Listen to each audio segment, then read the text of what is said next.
Hi there, and welcome to chapter 11.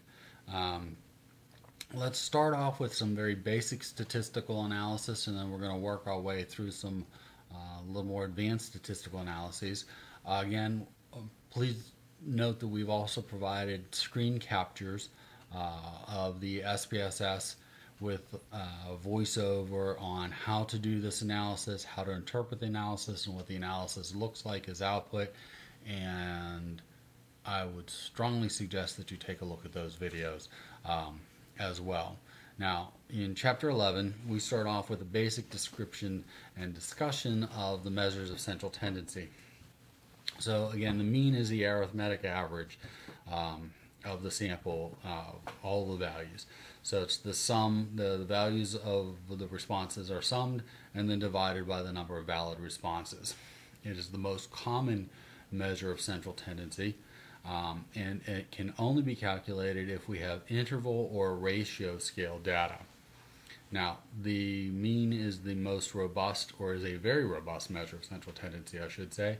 And however, it is subject to distortion if there are extreme values included in the distribution. Again, that should be caught in the data screening process. The mode is the most common value that's found in the responses to a particular question. So it's the response that's most given. And the median is the middle value of a rank order distribution. So exactly half of the responses are above and exactly half of the responses are below. Now, measures of dispersion refer to how close to the mean, or another measure of central tendency, the rest of the values in a distribution fall. So the range is the distance between the smallest and the largest value in a set of responses, or the minimum and the maximum. The standard deviation is the average distance of dispersion of the values away from the mean. And the variance is the average squared deviations from the mean of a distribution of values. Now, each of these lets you know how far apart the values fall from the middle measure of central distribution.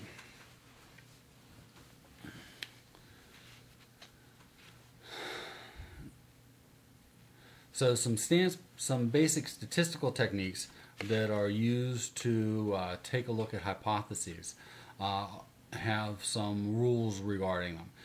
Are they going to be parametric or non-parametric? If they're going to be parametric, then you have interval, or that is, interval or ratio level data, and non-parametric would be done with nominal or ordinal type of data. Also, the number of variables and the size of the sample will impact what statistic you're able to utilize and is appropriate for a data analysis.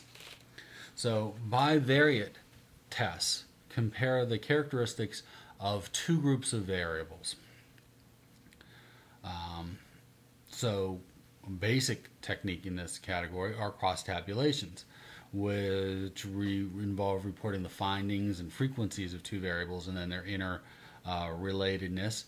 And the chi-square statistic looks for statistical significance between the frequency distributions of nominally scaled variables in a cross-tabulation table to determine if there's any relationship or association between the variables. And there's an excellent, like I said before, example of this utilizing SPSS as sort of a how-to, so you'll be able to do it yourself. Now, comparing means of samples, in other words, looking for mean differences based on gender, or based on store type, or based on frequency of shopping. So frequent shopper, infrequent shopper, first time in store type person. You can use a t-test to compare two sample sizes, or to compare means when the sample size is smaller than 30. It provides a mathematical way of determining if the difference between the two means has occurred by chance or not, or if it's greater. Now, analysis of variance, or ANOVA, is a technique that determines if three or more means are different from each other, and it's used in cases where multiple independent variables can be considered. There's a multivariate analysis of variance, which means that multiple dependent variables can be analyzed together. So the basic requirements for ANOVA, which is also looking basically at mean differences, is that the dependent variable must be interval or ratio, and the interval variable must be categorical. And in ANOVA, the null hypothesis is that there's no difference between the groups. So looking at statistical significance is based on the F test.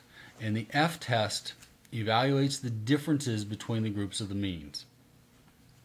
The total variance in a set of responses to a question is made up of the between group and within group variance.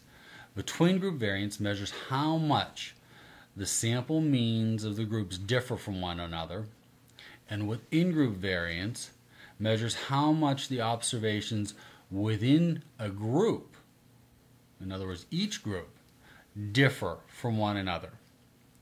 The larger the difference, the larger the F ratio. The larger the F ratio, the higher the significance. And again, we're using 0.05 for the significance level. So ANOVA itself does not identify which pairs or of means are statistically different. It needs follow-up tests, and I provide an example of that in the SPSS example. These follow-up tests are often paired t-tests. Now, another type of application is perceptual mapping, and this allows us to look at visual representations of perceptions of a company, product, service, or brand. And these can be developed utilizing rankings, mean ratings, or other multivariate type techniques. And in the book there is an example of 6 fast food restaurants, and the perceptual mapping data regarding the 6 restaurants and the various attributes of those restaurants in the consumer's minds.